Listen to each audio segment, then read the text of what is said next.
kind of community that is dealing with taking up arms. Yep. So that does kind of resonate with you. Huh? Yeah, absolutely. Helping the little guy. Yeah. Oh, absolutely. Yeah. Sure. That's it's good. not the killing part. It's what those guys sacrifice for nothing. Yeah. To help the little guy. All right, so I'm going to do like a round robin of questions around your top 10 and have both of you answer it. All right? So here we go. So tell me which movie you would say has the best hero in it. I'm gonna go first, Howard, and obviously I'm gonna skip the obvious one on my list. I'm gonna go to Taken, because Taken was profound when I watched it. Yeah. Because I, as a dad, said I would do anything to get my kid back. You would definitely take up arms if you like Taken. I would do anything to get a kid back. Yeah. And I also, although the film is in no way spiritual, I also viewed that I believe that's how God is with us. Yeah. That he will stop at nothing to get us back. So for me, Liam Neeson in Taken, in the first Taken. Yeah. How about you, Howard? Who's the hero, the best kind of picture of a hero in your top 10? There really isn't heroes. Mm-hmm. I mean, Moses is not a hero. Mm-hmm.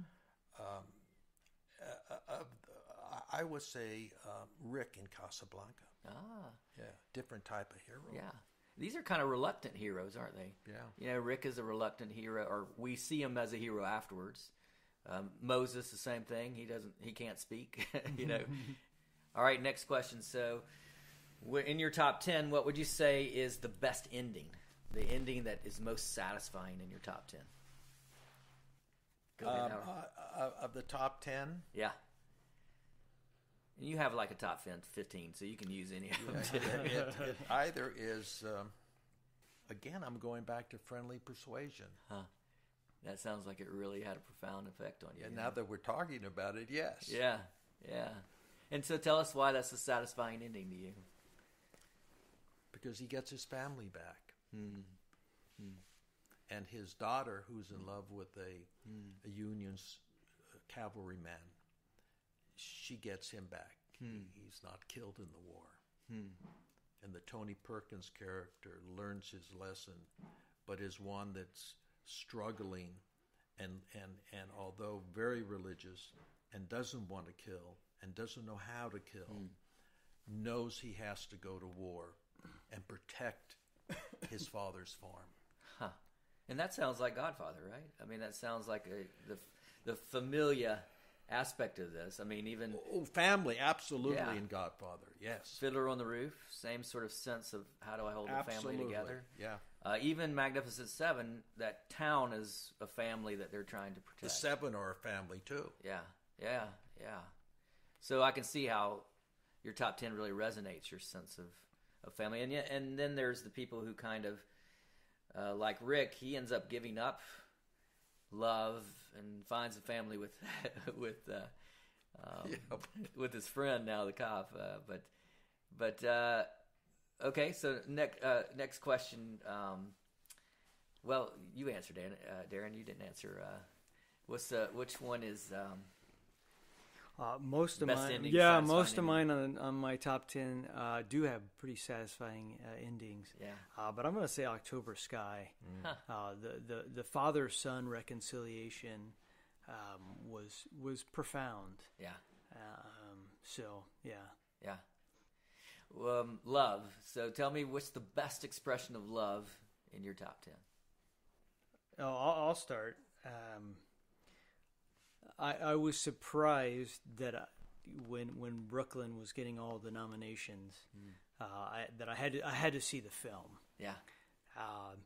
And a lot of films that get nominations nowadays aren't quite like the classic ones that you love, Howard. But I was like, I have to see this film because a lot of people were talking about it. Yeah. And I was really surprised by the ending. I thought it would be more of Thought she'd go back. I thought she would make the wrong choice. Yeah. But I thought it was a beautiful film, and and she made the right choice for the right reasons. And How would you describe that love? What is that? What name would you put on that love? And maybe the scene that kind of hits you as far as what it looks like. Well, I mean, she had a choice at the end to go with the wealthy guy that had it all together back in her hometown, where it could have made her life in many ways much simpler. Yeah. But she chose the guy that made her laugh, and she chose a guy that you could tell they were just friends. Yeah. And it was just a beautiful choice, as opposed to what we might call the Hollywood choice. Yeah. Yeah. The rich prince. Yeah. And do you see that? Oftentimes when I do this, I usually kind of do a twist at the end and say that's God giving love, is the giver of love, her making the choice. Yeah. Do you kind of see that? Absolutely. Really undeserved. Yeah. How about you, Howard? Best expression of love in your top 10? Friendly persuasion. We're back to friendly persuasion. We are, without thinking about it. And what is the image of love in that for you? Like, what does love look like? Family. Yeah. Yeah. Love of life. Love of life, yeah. Of course, the young girl and the military man, the Union cavalry person, there's love there. Yeah. But it's the Gary Cooper's love for his family, love for his country, love for his religion, love for his life. Yeah. And do you see God in that love at all either? Like I was describing with Darren, sort of the idea of the person giving love as God and the person receiving love as yeah, you? he's willing to, and sacrifice. He's willing to sacrifice a great deal. Yeah.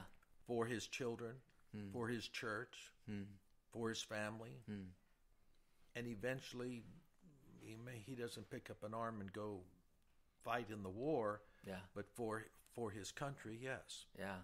What do you think? Next question. What do you think is the most formidable foe to have to defeat? Well, it's the Russians in Fiddler on the Roof, and it's a lot of people in The Godfather. It's the Germans in The Great Escape. It's the Mexican banditos in The Magnificent Seven. And it's Ramses in The Ten Commandments. What would you say, Darren? Who's the bad guy? Yeah, so obviously Darth Vader is that what we all know is the bad guy. Yeah. Is so powerful. Yeah. Yet seemingly always close. Yeah. Is there usually when I talk about antagonism or bad guys and stuff like that, I talk about what is that lie that antagonist could take out the hero? Well, I think part of the lie is that it feels like you can't defeat him, so therefore it's easier to join with the enemy than to defeat the enemy. Yeah. And so I think that's so much a part of that film to me. Yeah. Do you find that in your life where Satan kind of comes along and says it's easier to kind of go along with the forces of the industry than to, kind of hold to the force or something like that? Is there any sort of sense in which that is a lie that kind of comes against you? Oh, it absolutely is, and I think that's one of the ways that Howard has been a great mentor to me. You heard him say earlier that he chose not to take certain projects because of family, because he had new wife or young kids. He chose not to go live in Europe for years, and so I have made a lot of choices based upon who I am as a man, not to do certain projects, and so the lie for me is that that I'm contemplating is if I don't take this, which is a paycheck and sometimes a great paycheck, is that I won't work again in this town. Yeah. And that probably continues to be a great struggle of mine. Yeah. How about you, Howard? Well, I think The Godfather, but I think just the overall mafia killing. Yeah. So the question is, you only have one of your top 10 movies to explain the gospel to someone. And you can't use the Ten Commandments. Which movie would you use to explain the gospel to people? Friendly Persuasion.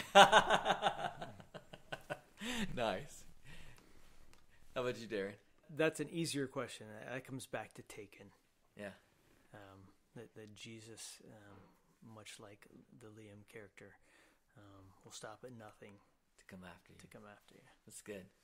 So, because we talked about mentorship, I want you to pick for me, Howard, who you think on your top 10 is the best mentor, who would make the best mentor for Darren.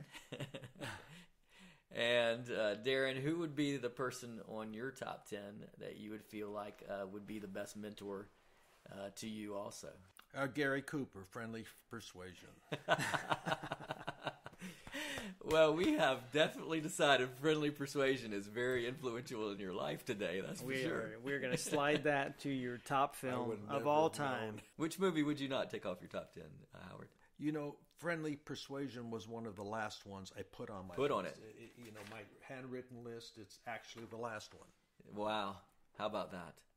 All right, Darren, how about you? Which is the best image of a mentor in your top 10?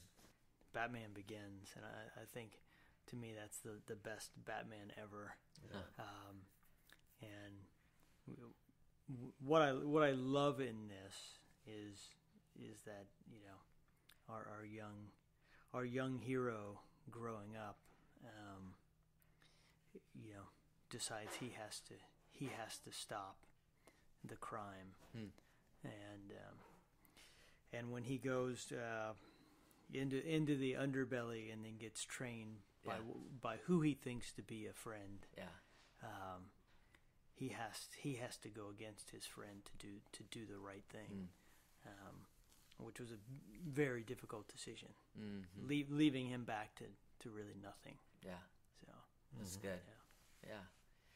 I've always thought myself as a teacher. Oh, really? Yeah. To teach, you know, I've always said I'm not going to be in that position forever. That's one of the reasons why I said, that's it. I'm a great assistant director. Move on. Yeah. And in a way, and we haven't talked about this, with the show we've just finished, I sat back and said, now it's time for someone else to do most of the work. And I will open my mouth or stand up if I see it going in the wrong direction, because I got to learn. Yeah. Well, and that was what always Hitchcock was doing with you, wasn't he?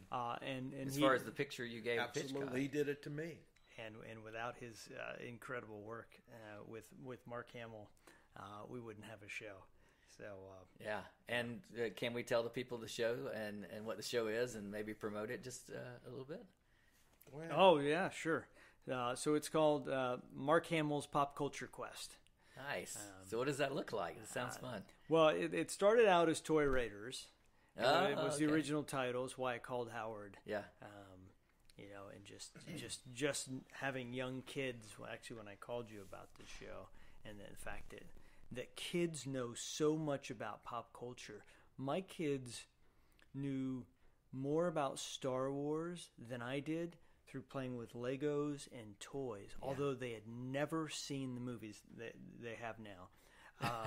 But at the time, and they were wearing Star Wars shirts, but they had never seen the movies, and so I saw that pop culture sort of transcended the ages, and called Howard and said, "Hey, you know, have an idea called Toy Raiders." He brought it to Mark. Mark, who is an avid collector and a guru of pop culture. And obviously, you've seen Howard's office. He also is a collector. Wow. And so we just did 10 episodes with Lionsgate, and we're so each episode looks like what? Each episode is Mark in some ways going on a journey to meet a collector or to see something he hasn't seen before. Yeah. And the way he states it is it's his way of collecting without having to get another storage unit. Yeah, it could be small spaceships. It could be a Pez collection, tennis shoes. It could be cars, monsters. Wow, that sounds so fun. I mean, thousands of collectibles. Yeah.